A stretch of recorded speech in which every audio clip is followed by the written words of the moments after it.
Came late, gaffer, but you had to grind that one out. Yeah, I mean, I suppose you've got to look at the balance of play. First half is probably the most rampant we've started. You know, most games, certainly at home, Vaughan put us on the front foot, Pope and Zelly was... It was a performance from another planet. You know, certainly first half, I felt sorry for the fullback. You know, when Zelly's on that form, unplayable is probably an overused word, you know, but he tortured him at times, you know, and he made it a really difficult afternoon for the kid, and he could have had an hat-trick within 10-15 minutes quite easily. You know, he's got him behind.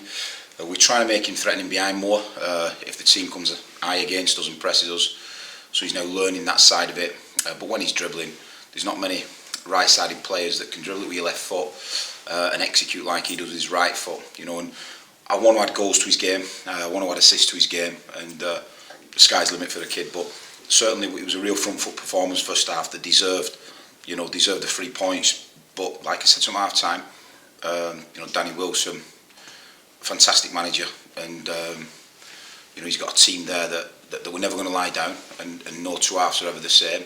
And they rallied and they stopped our supply to Zelly very well, and you know, made some chances of their own. And the boy Wilkinson caused a few problems up front, you know, but we dealt with it well. I think that for me, the moment of the game is Casey's tackle, you know, and I kept saying to the lads, you know, at half time, that when someone makes a mistake, you know, a real team, a real group of men, you know, pull each other out. And certainly the crossfield pass never got off, and we was vulnerable at that point.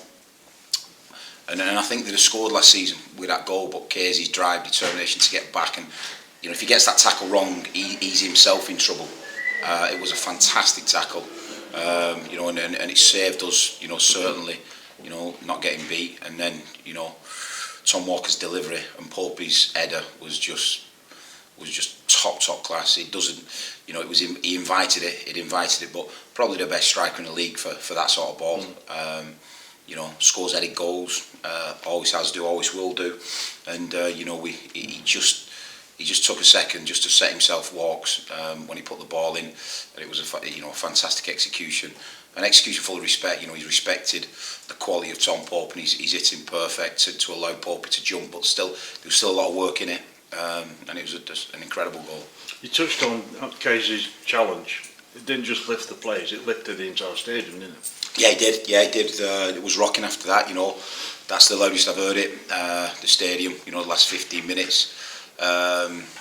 You know, and we needed the supporters to really stay with us, and because it lulled for a little bit the game. It swung, which does suit them when they've got players like you know, John O'Shea on the pitch, and Aribi, you know, they're looking at getting £1 million for, and then when Dan Gardner comes on, they've got very good technical players to hurt you. You know, when the game stretches, and like I said, you know, if that second one scored tonight in the Championship or Premiership, they'd be oozing over it. You know, if Ibrahimovic scores that goal, they'd show it 1,000,000 times.